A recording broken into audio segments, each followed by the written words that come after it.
Alright, what up? It's your boy James. One band, one sound. Here to give you yet another review. Now, it's halfway through the year. We in July. I felt like it was a good idea to go through some of my favorite albums and review them like track for track. And right now, if we did on Apple or Spotify raps, my number one album would be Drake Iceman. I haven't left it. So much so that I still haven't heard the other two albums in full. You got a few, ideas to, make this review interesting. I'm going to review some of Drake's best intros. I was hearing that Make Them Cry was in the conversation for top 5 intro talk. We're going to get into that, shorty. All right. Also, I'm going to get into what I feel is his personally to me, what my favorite timestamp records of his are. I got those in complete order, numbered and ready to go. Y'all want to debate me with it, man, hit me in the comments, you feel me? All right? And I also got what this album ranks for me personally in his discography. Now let's get into it, man. All right, so leading out, man, I love the Iceman 4 stream. It was super creative. It looked like one long mini movie, You were able to get a bunch of the videos. The What Did I Miss video, that version of it with him on the back of the ice truck was crazy. The Whisper My Name video, at the end, you get the continuous hook at the end of the video to end the record. I love the video version of that, man. He also gave us a few records from the Maid of Honor album. Gen 5, fire, like he packed, right? High fives, and this was after the Little Birdie. So out the gate, the visuals are on point. That I want to make a clear, concise point of. I've reviewed a couple of the videos, Make Them Pay included. I could check that out as well. But we're going to get right into that album. And from the intro, everybody was waiting on him to get super personal. And he explained a lot of things about looking at his uncle and seeing some of the mistakes that he's made through his eyes or whatever. And it kind of makes you like really think like, yo, like he's getting closer to 40 and he sees some of those mistakes, man. A wise man learns from the mistakes of others. He also, there's a weight that's carried when you're a generational curse breaker, Speaks on his relationship with his mother, speaks on his relationship with his father. I'm looking back at them, and these days I see an older couple. Pause.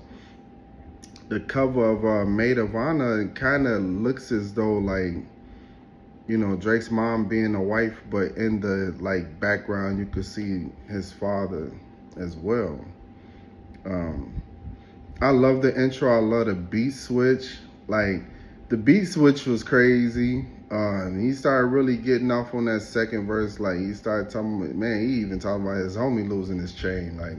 It's a lot of shit going on with the boy, right? Some of the lines that stood out to me, when you say, man, but all I think about is the mountain to climb and the conversations surrounding my music, like the Twin Peak. What died back in 2024 was a big piece. So it's like me, this shit is me, but it isn't me. I keep on asking me what it did to me. That's what it did to me. It's almost like he understands that battle is never going away. It's part of his career.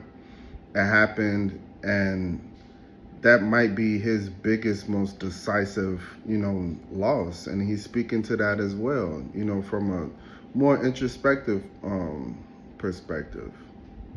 You know what I'm saying? Even when he say, man, when I dig deep, they say dig deeper. Tell us how it felt to meet the Grim Reaper. Hey, I died when I got killed out there. I lost that battle, but he went out fighting, which he gonna get into and make them pay. They say he accepted death, then submission. Now, not gonna lie, I got a little bit scared when I heard Dust. Didn't like it. I still don't really care for it. It's cool. The beat switch is dope. You know what I'm saying? I love the energy. It's a lot of high energy in the record, but like I didn't really too much care for it when I first seen it. You know what I'm saying? It's a cool record. Certified Lover Boy that started with Champagne Poetry. When I first heard that album, I'm like, oh, fire intro. And then it kind of regressed from there for me. So when I heard Dust, I got a little worried. But then Whisper My Name cuts on. Whisper My Name cuts on, man, that beat is tough. Not gonna lie to you, if J. Cole and Drake were cool, I think he'd sound dope on that. It's just me. Man, Whisper My Name, I love the flow. Like when he switch up his you gotta whisper my name, like he's singing on that, but them boys that pop out, you know what I'm saying? Like he got different vocal inflections, different flows, and you kind of got to do that when you're isolated. So he said, isolating me was their worst mistake. So when they isolate you, you have to come out, being super creative. You have to come out with new flows. You have to come out, just trying new things. And that's not outside of Drake's wheelhouse. Like, that's just what he does. Whisper My Name was such a dope record. Next record, Janice. So Janice, when I first heard it, I'm like, oh, like, this beat is tough. And then again, back to the flow, teach me, but like the flows he using on here is impeccable, right? Ran to Atlanta. Now I want to talk about this record for a second, right? So Ran to Atlanta kind of threw me for a loop because number one, it says featuring Future. Number two, who's Molly Santana? The whole thing with Ran to Atlanta was Drake needed Atlanta to help him get hot. But I think Drake's subtle flex was, let me throw a brand spanking new artist that nobody has heard of, even though she's signed to Steven Victor, my op. Threw her on the album. Her numbers go through the roof. And why is featured that when Kendrick shot at Kendrick Weekend, like they all shot at him on Future's albums. I didn't understand that one. Just music-wise, I think it's dope. I like the first half. Again, another switch out. That Future verse that can't even say if he made it and all that, where he was skating on that, I kind of like it. Like, they make good music together, but it's a lot of questions where I'm like, bro, I really, truly don't understand this. And then Molly Santana, being the genius that she is, she said her name in that record 4 times. I am introducing myself to a brand spanking new crop of people. 40 was a shebang. All of my ops stay this. What? Hey, that second half. How am I feeling refreshed? Hey, that boy was skating on that second half for shebang. Like, that joint is a hit record. I rock with that. Like, shebang's fire. Now we're getting into Make Them Pay. Now, at this point in the album, I'm realizing that there's a theme with the Make Them. So you got Make Them Cry, where he's speaking basically to everybody. You know what I'm saying? He's speaking to the label, he's speaking to Kendrick, speaking to his family, everybody. Make Them Pay was a very direct record, which I broke down. So a little bit of what I want to review a little bit of essentially J. Cole's role in what this battle was, because like that whole stanza when he said y'all running on the phone as soon as you checking my niggas run their phone as soon as you check in the prison. You niggas run there and talk to Hov for a second opinion. Was it Hov that talked to J. Cole to talk him out of that situation? Or is he just speaking to the masses in general, whether it be Ross, whether it be Khaled, you know what I'm saying? Who now like, now we at the World Cup together, and it's like, stop, like, you could have swore you liked what Drake liked. You know what I'm saying? Like, I don't get that. Um,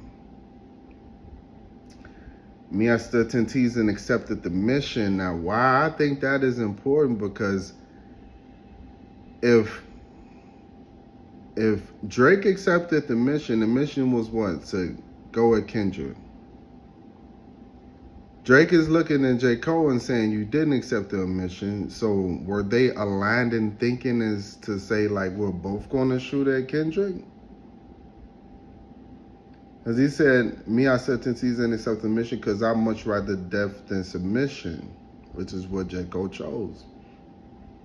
How can you press the ignition? So you was down the ride. I don't know, maybe, I don't know what happened, man. But Drake basically made it clear, now I love you because of the history, but if we're being real, I can never forgive you. Reason why I feel like they're aligned in thought is because, okay, Drake, I don't feel like he would be mad that J. Cole didn't respond to Kendrick. I feel like Drake might feel betrayed in some ways. Well, it's like, dog, I thought we was, I thought we were here. Like, what we doing? Right? Like, I thought we was aligned in our thinking. You kind of like, what? Your friend? You wasn't saying that on the back of the tour bus? Like, I don't know. That's kind of how I'm feeling. Make Them Pay is also when I realized, like, Drake's pen through the roof on this album.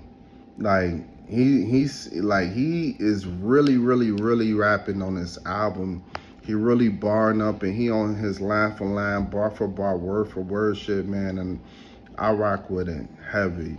Make Them Pay, we're going to talk about that later with the Timestamp Records as well.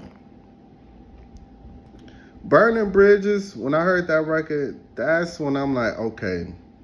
40's impact on this album, because like, For All the Dogs had a lot of switch ups, like one being Fear Heights, one 40's not even credited. Like, you can tell 40 is what, you know, I'm not gonna say that their relationship was frayed, but it might have been fractured a little bit, especially when, you know, you listen to Dark Lane demo tapes, and I felt like on Losses, I feel like Drake was talking directly to 40. So to see them kind of mend their relationship back in the music feels like it's just so cohesive. And that Burner Bridge is the first half to the second half, especially with the music video, where it showed them walking through the restaurant and they got it basically closed for the night with just them in there, man. It was a dope video. I love the record. Some ASAP shots for sure, but you know, he said, you see my brother and you tried to fix it, then you dropped your album and you back distance. So it's like, okay, everybody's saying, oh, well, he has a direct response to ASAP or XYZ, and it's like, well, if it went how Drake's is saying it went, then how could you blame him for not shooting back? But besides the disses though, man, I love the record, love the beat, man. Like, the hook is like, Drake is a hook master. That where she at, that shit is crazy. Now, National Treasures, man, the first half, one thing I will say, you know, of course it was the DeMar DeRozan shot or whatever, that first beat is hard. That first beat is tough.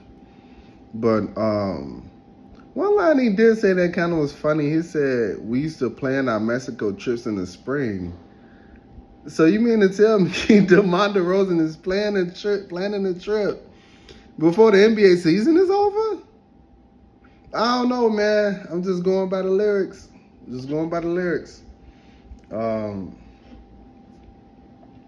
That second half, man, when he is spazzing that, I'll probably need a YouTube search just for me to do a laundry. Although Alex Moss trying to bring me back 100 years from now, he got my body froze. All these niggas want a head top. I did more damage off a body blow. Like, that whole verse, craziness. And this is when I started being conscious of, like, what do I feel like could be a verse of the year contender from this album? He got a couple. I just love this flow though. I love the pocket he flowing on. Again, line for line, bar for bar, word for word type shit. Like he going crazy. All right, next record, Beats on the Table. It's cool. This is towards the label. This is, you know what I'm saying, I told you so. It seemed like he trying to cut a big bag and wouldn't probably damn near on the road to it. When you sell 500,000 on one album and the other two albums sell over 100,000 in today's economy and music, I feel like your job is overly done. Facts. And I feel like Drake did that, and I feel like that's what his B's on the table. Again, with him saying Isolated Me was the greatest mistake or whatever, him having 21 Savage on that just for the hook to kind of add to the sauce and the flavor, I rock with that. It adds another texture, it's another voice, kind of break up the monotony, you know what I'm saying? What Did I Miss? I hated it at first, not gonna lie to you. I did not like What Did I Miss. It sounded like boo-hoo, I'm crying, I lost, whatever, my friends don't like me. But listening to it within the flow of the album, I'm like, okay, I don't know why this sounds better as the album flows, but it just did. And again, that What Did I Miss, that video is crazy. Plot twist really don't care for, and that second verse is tough. You know what I'm saying? But like Greasy Drake, I don't know. I don't know about Greasy Drake. Greasy Drake might have to take he obviously didn't take a break on this album. You know what I'm saying? Because he said Capo got so many watches, he might clock a nigga. Capo got so many watches, he needs supervision. Why you walk around the facts like you're superstitious?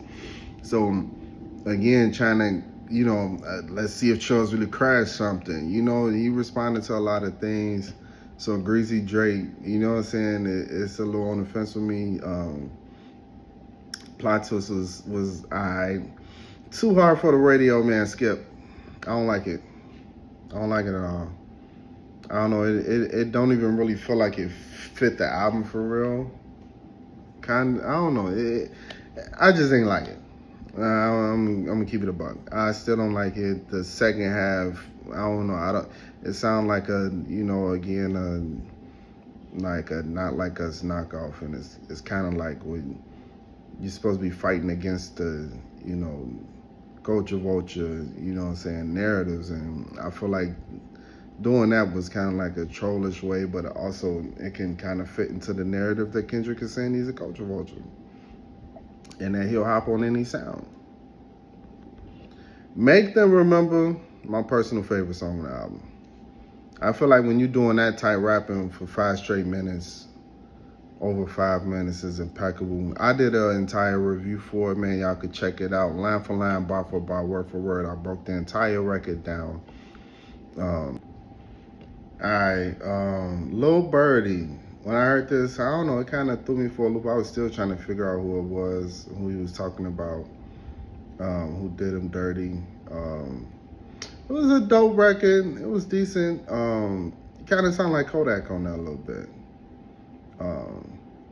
When I first heard it, I thought, I ain't gonna lie, I'm like, damn, is he talking about the mole that gave information to Kendrick? You know what I'm saying? But when he said you was there when they shot the door and whatever, but it ended up being somebody else, and I don't worry. Again, I got another breakdown for that one. But the beat, I feel like that beat is heavy. I feel like a lot, like, there's a few songs on here that kind of get me like, if you reading this, it's too late vibes. You feel me? Like, I feel like this was one of those when like the beat is knocking and got a mix of the melodies with the raps. You know what I'm saying? I like Don't Worry, Dope Record, and then Firm Friends. Again, I did another full review on Firm Friends, line for line, bar for bar, word for word. I broke it down. I love Drake and Conductor's chemistry. Me personally, I'm hoping the Scary Hours come out very, very soon. I would love to hear that. Drake over soul samples is just like, he don't lose on soul samples. He don't lose on like soulful loop beats. Like, he just doesn't. When he's speaking about his friendships and everything, I rock with it. And then to end the album with Make Them Know, where he basically talking to the label. He said, the lawsuit I got is fried, to the switched out the R with the I. They act like the people were tired or whatever. So again, another direct shot at the label. And I feel like, man, at this point, all 3 albums being listed under Universal Music Group, it's looking like he fulfilled his deal. And if he's independent, which was another theme surrounding this album, I feel like, man, he's gonna be highly successful. So in closing, overall, man, this album is impeccable. From the production, the beat selection, the sequencing of the records, the sequencing of the videos, and the Iceman stream, incredible, super creative. It appears as though the label didn't give him any help, and he did all of this on his own. He's rapping at a very high level, and this was an amazing bounce back album, a bounce back moment, you know, to be completely clear. Like, a lot of people wrote him off, you know, and thought he would be dead, but apparently not. Now we at the point where I want to break down what my personal, not what I think is the best. It's not what I actually think is the best. These are the list of the albums that I personally enjoyed from Drake. Not collab albums, not that Honestly Nevermind album. I kind of feel like can't throw those in there, even though I really actually like Honestly Nevermind a lot. But number 1 is Iceman. Amazing Return album, amazing Back Against the Wall. You know, again, you were by yourself and you had time in isolation to go in your cubbyhole, you know, like in the Don't Worry video, by yourself, and you're able to just create. You were able to just work, and he came out with Iceman. You know, no complaints. It's so crazy. But me personally, it's only like 2 skips on this album. And the 2 skips being Too Hard for the Radio and Dust. I really don't care for neither one of those. But the rest of the album, oh my God, from production, beat selection to, you know, not too many features, I really like that album. Scorpion number 2, I feel like it's extremely well balanced. He on there rapping his ass off. He's also on you know what I'm saying, being introspective. You got Jaded on there, and there's some records on there. Take Care of Nostalgic Purposes, to me, that was Drake's coming out album. If you're reading this, a surprise album, impeccable. I got Views at number 5. Front to back, that album is hard, and I don't know why a lot of people didn't like it. I liked it a lot. Number 6, Nothing Was the Same. I do not have that album as covered in as the world has it. I just don't. Like, there's a lot of solid records on that, but it just didn't. I don't know. Very cohesive project, but it's not like one of my personal favorites. It's not one of the albums I would just run to if I want to go and listen to Drake. I got 5 other albums I would go put on. And then you got C.O.B. number 7, For All the Dogs number 8, for it's self-explanatory. Like, I feel like Drake around those times might have been uninspired. Drake around that time might have been fighting with the labels. Who knows? But that's low-key my top favorite Drake albums, me personally.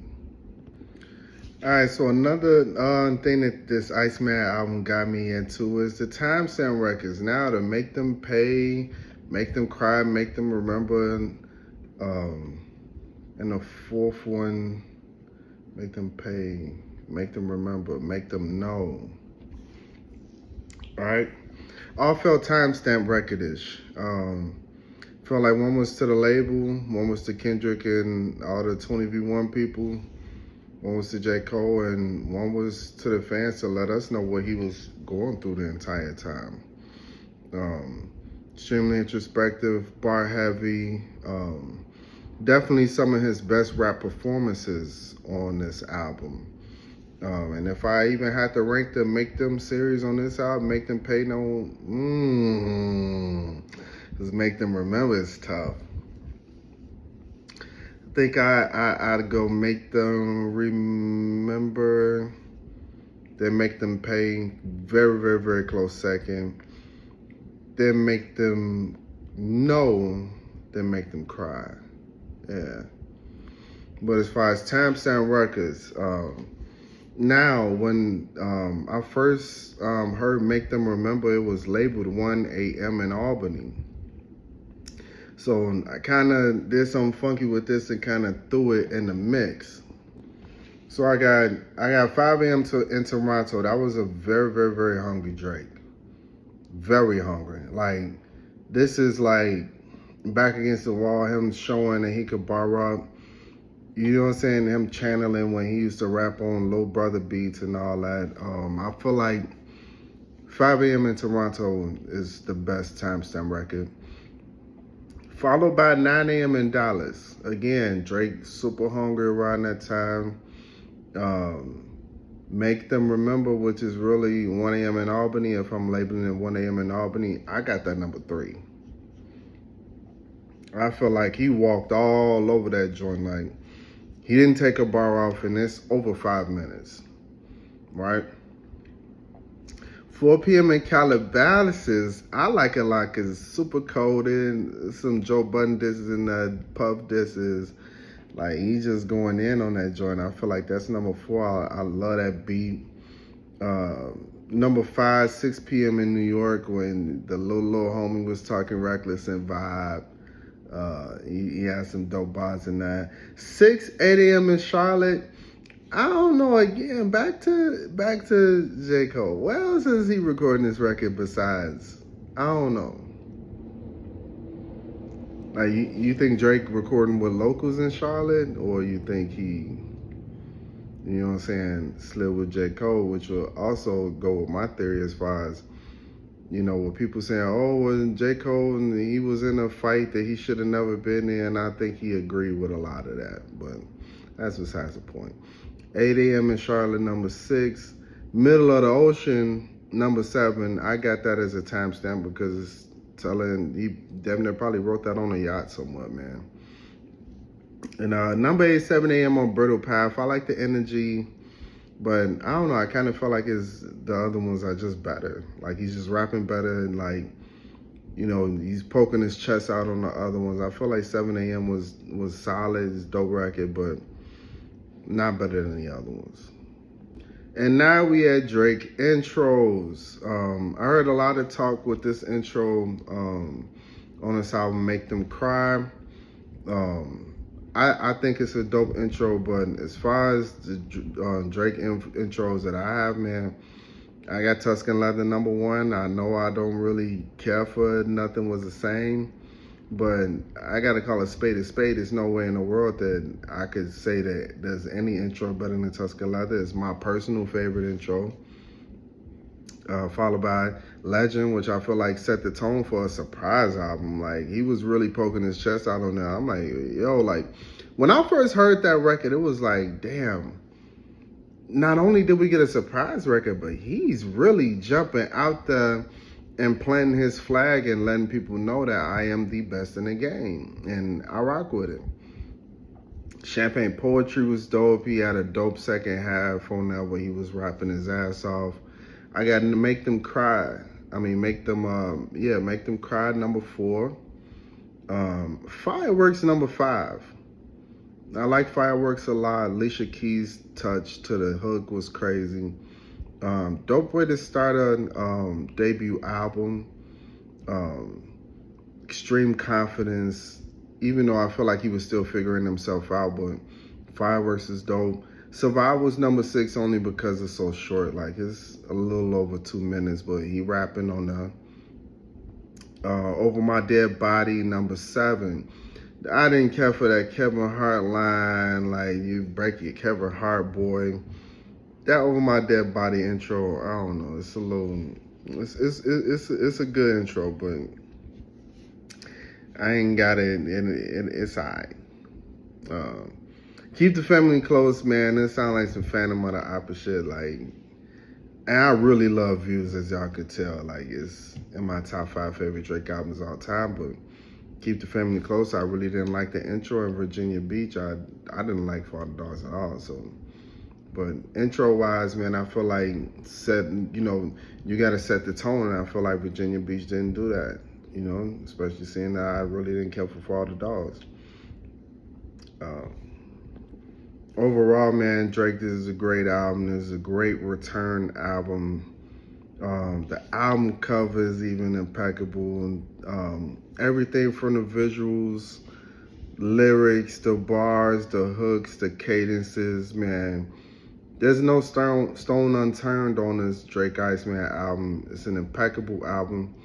I'm going to be doing more reviews because we're halfway through the year, and I got a lot of music that I want to cover, man.